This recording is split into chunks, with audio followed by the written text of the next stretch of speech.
Parlamentit, madje është bllokuar edhe rruga, pikërisht ky aks rrugor i cili vjen nga qendra e Tiranës ose më mirë të themi nga zona e Nënkaçave drejt Parlamentit, është bllokuar nga protestuesit, por janë edhe forcat e policisë të cilat janë rreshtuar në mënyrë që të mos lejohet një penetrim, pra një mësymje e protestuesve drejt zonës Parlamentit.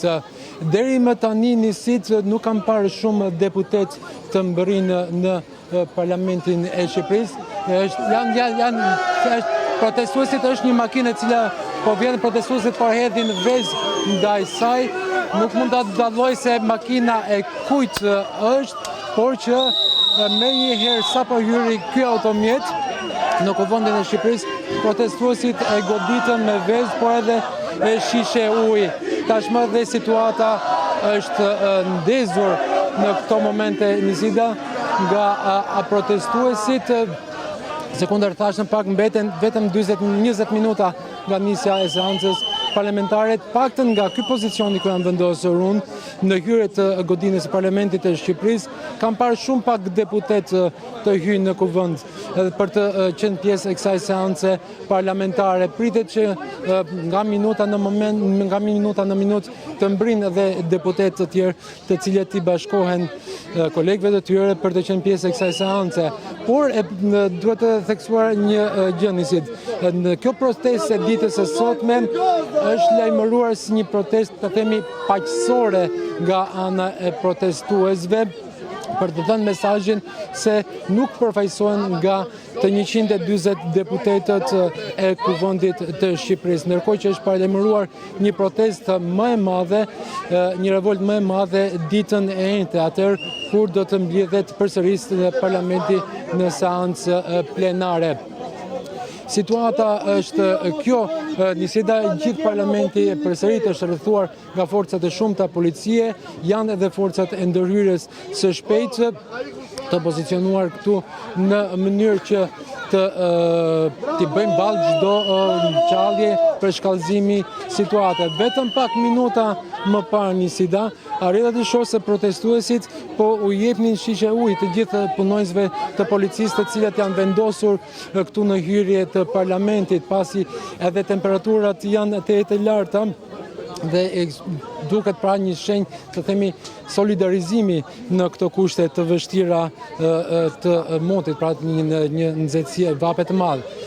Kjo është situata në paktën deri më tani, pritet që deputetët të vinë më pas dhe të bëjmë pjesë e seancës së sotme plenare. Mirë, unë të falenderoj përsëri Ergys, por do t'jemi në komunikim her pas here, do të shohim se si do të vijohet me protestën ditën e sotme që ndodh paralelisht me seancën plenare. Kështu që e ndjekim se çfarë ndodh përpara Parlamentit, shikoni që janë një numër i konsiderueshëm qytetarësh, por edhe forcat e rendit që qëndrojnë në gatishmëri të plot, ndërkohë që Parlamenti është i rrethuar me gardh metalik.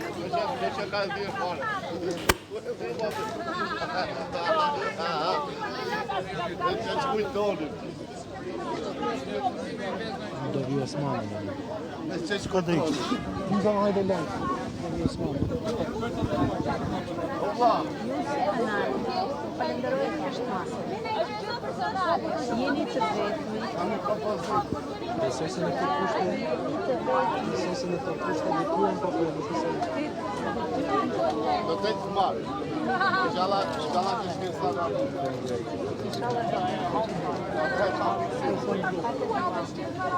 Niște se cadră?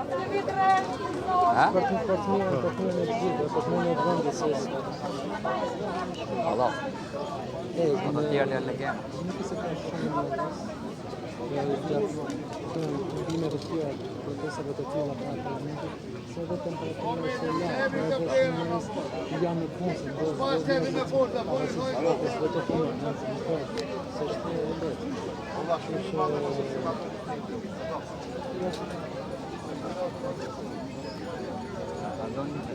Hajde, kur I potën për doja, pa I qurë I qoza dhe pritë.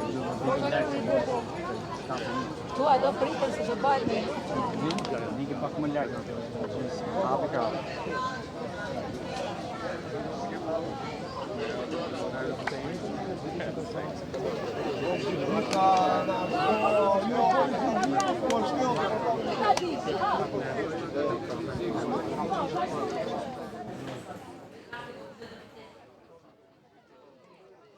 Ndërkohë që deputetët hynë në Kuvendin e Shqipërisë, shkojmë tani në një tjetër raportim të drejtë për drejtë të erme Gjensila Kodrën në një tjetër kënd të Kuvendit për të na dhënë informacionet e saj. Shikoni hynë edhe automjeta erpasere të deputetëve, të cilët qëllohen me vezë. Gjensila, të përshëndes.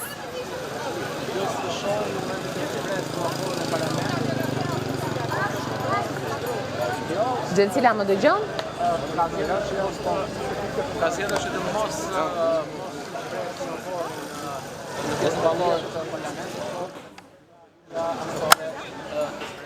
Mirë, presim disa momente, por sa të jetë mundur lidhja me kolegen Gjensila Kodra. Është nga një tjetër kënd i Kuvendit.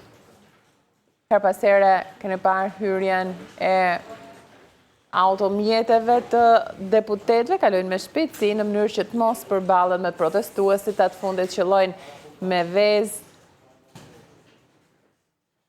Pas pak minutash nisë dhe seanca plenare. Presim që të lidhemi me Gjensila, ne provoj dhe njerë. Gjensila, më dëgjon, të përshëndes.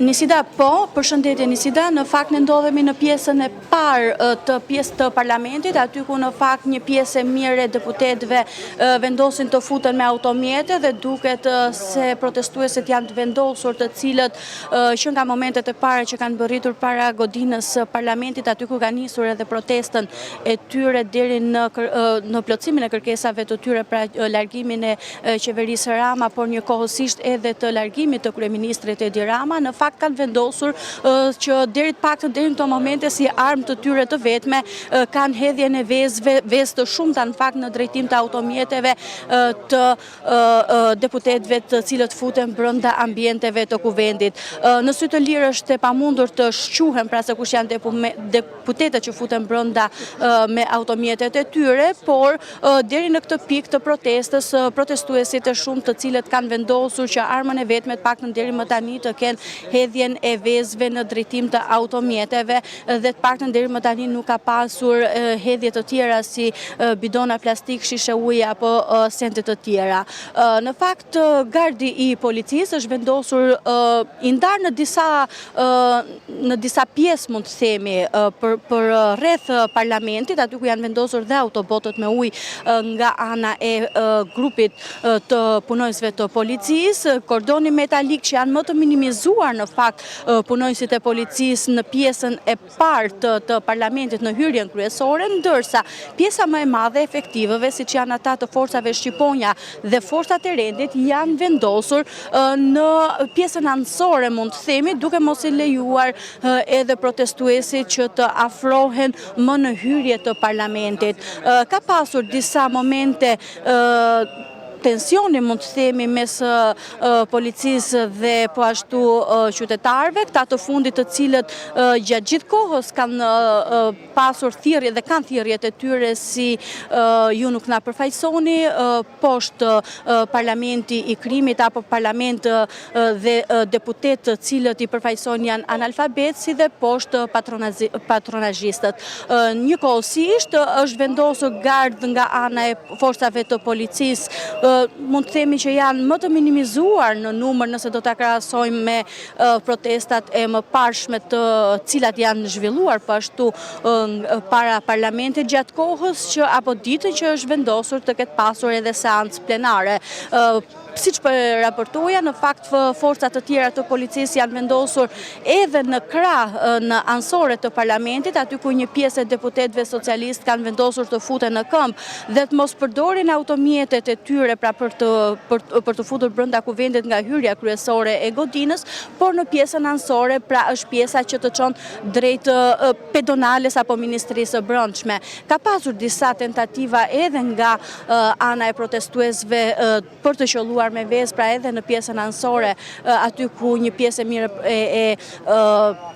apo pjesa më e lartë, mund të themi, e deputetëve futen nga pjesa anësore, por për shkak të perimetrit të sigurisë, i cili është vendosur në një distancë shumë më të largët, mund të themi, nga hyrja për në kuvend, e ka bërë pak të pamundur pra hyrjen e protestuesve. Ndërkohë, thirrjet e tyre janë të her pas hershme dhe të pandalshme, mund të themi, përsa i përket kërkesave të tyre, ku më kryesorja është ajo e qeverisë, pra rënjes së qeverisë Rama dhe largimit të kryeministrit Edi Rama.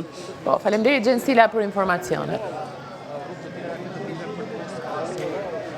Ishte Gjensila Kodrat, nderuar shikues, nga një kënd tjetër i kuvendit. Shohim që protestuesit komunikojnë me forcat e re